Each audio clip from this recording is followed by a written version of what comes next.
Hello everyone, Dr. Hall here, and we're doing part D, the last part of our first lecture about abortion. And so what we're going to talk about in this section is the actual procedures, how abortions are actually performed. So one of the ways you can cause an abortion is a medical abortion, and about a third of early abortions are performed this way. And the way it works is you take some pills, you take some medications that basically induce a miscarriage. The two most commonly used medications that are often used together as a combination are mifepristone, which is also known as RU46. It's an anti-progesterone, and so it causes the endometrium to break down. So break down and shed just like it would during a typical period. So the trophoblast, right, is then going to detach because there's nothing really to attach to.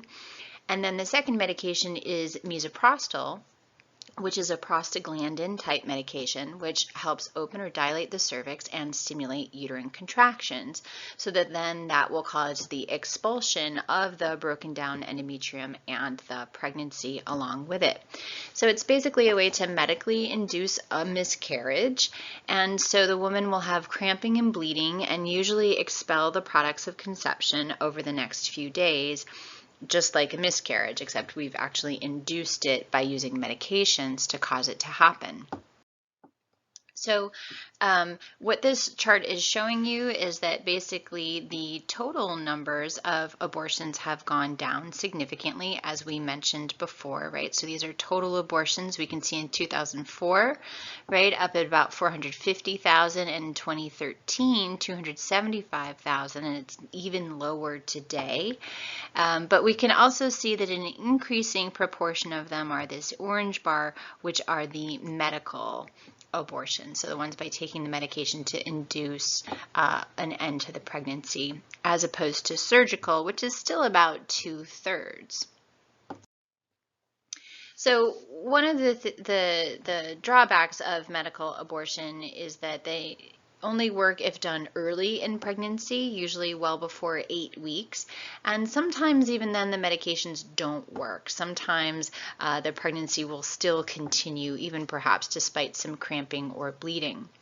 So a surgical abortion is a procedure where you use a suction catheter. So it's like a little tube that's hooked up to basically a vacuum source that you insert into the uterus, and you suck out the endometrium and whatever pregnancy is there. So this is done as an outpatient procedure. So in the clinic, local anesthesia is used. The woman is awake, not put to sleep, and often will require dilation of the cervix. So sometimes they'll place some expandable rods ahead of time, or dilators used during the procedure, and they'll typically numb up the cervix to do that. And so what they'll do is they'll suction out the endometrium and its contents, which would include the pregnancy. And there will be some cramping for a few days afterwards with some minor bleeding, but not as heavy as with a miscarriage, because most of the endometrial contents have been removed with the suction catheter. So one of the advantages of a surgical abortion is that you know when you leave the clinic that the pregnancy is gone. Right, so it's a much more definitive type of procedure, and you don't have to kind of wait for things to happen and wonder if it's going to work. So this procedure is also going to be effective even later in a pregnancy, so beyond 8 weeks. So with all of those factors, that's why this is still the more commonly performed abortion procedure. So it's important to think about when people have abortions, because I mentioned that 8 weeks. And so in fact, the vast majority of abortions done in this country, so just about 2/3, are done before 8 weeks of pregnancy. So 8 weeks or earlier. Many are done very early. And a total of 91% occur in the first trimester, so in the first 13 weeks. And this is data from 2012. And then we can see much smaller percentages of abortions are done later in pregnancy. So Second and certainly third trimester pregnancies are exceedingly rare, and they almost universally happen because of a fetal anomaly. Sometimes it's Down syndrome, other times it's something that is incompatible with life, like a trisomy 18 or some other severe abnormalities in the fetus. So this is an example of an embryo at 8 weeks. This this happened to be a miscarriage, actually. And so I like this image because it has the quarter there for reference. So I think it's important to show you that most abortions are of an embryo that is very small, smaller than a quarter, which is very different sometimes from the images you might see in media or in anti-abortion campaigns where they're showing you kind of bloody baby parts. Those types of abortions are very rare and very uncommonly performed, and most of the time performed only because there are severe fetal anomalies. So just to kind of reiterate, that most abortions that occur happen when we are talking about a fetus that looks like this or less, right? So the vast majority of abortions are very small embryos. So small that oftentimes when if they do a medical abortion, they don't even see the embryo, right? It's very small. It's just a bunch of blood, and it seems kind of like a period or a heavy period. And what's interesting too about the timing of terminations or abortions is that more than half of women say that they would have liked to have done it even sooner, but it took time to make arrangements, perhaps for childcare or to get time off of work or to figure out where to go and make the appointment and then wait for the appointment and also raise the money to pay for it. And we know for about 10% of folks, it takes 2 weeks or longer from when they realize they're pregnant and decide they want an abortion to be able to actually have the procedure. So that kind of pushes things out. So if people had more access to abortion, we would probably see more of them happening at, this phase or earlier. Oh, and then there's a dime just to kind of show you reference, in terms of relative sizes. So what about complications of abortion? Are they dangerous? They can occasionally be. Any surgical procedure can be dangerous. The overall risk of any complication, however, is 0.06% or 6 per 10,000. Your risk of dying as a complication of an abortion is 1 in 100,000, which, as you'll recall, is much lower than your risk of death due to pregnancy and childbirth, which is 1 in 5,000 in the United States. Or depending on your group, right? In some, it's 1 in 4,000. So just kind of for reference there. Other major complications would be some heavy bleeding after the procedure, significant infection, or a severe complication that required hospitalization. So those things can happen, of course, anytime we're doing a procedure, but the overall risk is very low for having a major complication or death.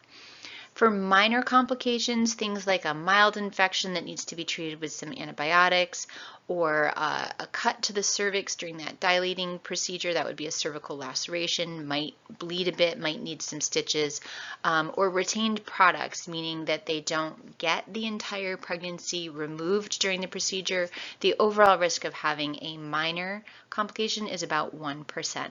So when done in the medical setting, abortions are really very safe in terms of having a medical procedure done. Much safer than having your appendix or your tonsils out. What about the mental health of people who choose abortion? And this is a really important question, right? So what's the psychological sequelae? What's the psychological or mental health fallout from having had an abortion? And it's interesting. What they find is that most people who choose abortion feel relieved afterwards. Yes, a lot of people have some guilt or some grief. That's usually relatively short-lived, and most people feel relieved. These are people who were sure about their decision. Not a lot of people choose abortion unless they're really sure.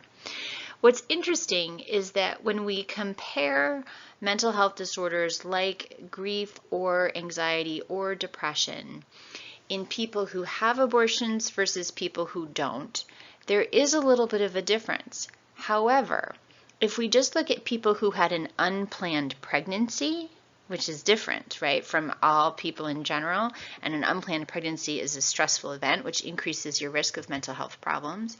So if we take all women with unplanned pregnancies, and then we look at those who chose abortion versus those who chose childbirth, we actually find that the people who chose abortion tend to fare a little bit slightly better in terms of their overall mental health than people who choose childbirth. And this in many ways makes sense. These are people who were sure they wanted an abortion, so they went through with that, versus people who chose childbirth and either chose adoption or to raise the child, and there are many stresses that come with that choice. So regret is rare overall, except in women with a previous history of depression. But we do find that half of women who choose abortion are worried about stigma. So they worry that other people will disapprove of the abortion. They felt they needed to keep it secret from friends and family. They don't want to tell people. And so they might feel some shame or fear of rejection from friends and families or acquaintances if they disclosed the fact that they had an abortion. And as all of you know, that's not without reason, right? That's to be expected, because there are many people who would disapprove very vocally of their choice. So overall, abortion is decreasing, as we talked about, but this is the really important thing. It's still very common. In fact, 1 in 4 US women will have an abortion before the age of 45. So think about the women you know who are age 45 or older, and 25% of them statistically have had abortions. Now, just a few years ago, so about a decade ago, that statistic was 1 in 3. So it's changed now because we're doing a better job at preventing unintentional pregnancies. But abortion is really, really common. And so when we have these conversations or when we think about public policies or laws, we need to be cognizant of the fact that this is a really commonly performed procedure. And so there definitely seems to be a need or a want to be able to end unintentional pregnancies, and so we need to keep that in mind. So in summary, abortion has been legal for most of human society, but it was illegal in our country for about 120 years. And we do know that there were high rates of maternal mortality or deaths, as well as medical complications and severe infections due to these kind of back alley abortions by, providers who in some cases were physicians, but in many cases were not, and were, by definition criminals, and there were not a lot of safeguards obviously in place because it was all happening kind of on the black market, so to speak. And then self-induced abortions, right? Remember Lola Huth, who got those plastic tubes and tried to blow air into her uterus and blew it into her bloodstream instead. So it's estimated that about 1 in 6 women who chose to try to obtain an abortion, an illegal abortion during those years, died, actually. And so, when we think about the fact that currently there are over 200,000 abortions per year in this country, right? 1 in 6, that's a lot of deaths. So abortion is legal in the United States now, and it's very safe, right? Your risk of death is now 1 in 100,000, which is much lower than 1 in 6. We can do it medically if it's early in the pregnancy, or surgically if it's a bit later. And the vast majority of abortions are performed in the first trimester, with the vast majority of those being performed before 8 weeks, when the embryo is very small, smaller than a coin. Complication rates are low, including not just medically, but also psychologically. People seem to do rather well. And it's overall a very common procedure, but becoming less common as we have improved access to highly effective contraception. So we're going to pick up with lecture 2, talking about who the folks are who end up choosing abortion and why, because that's going to help inform our abilities to think about public policy around around this issue.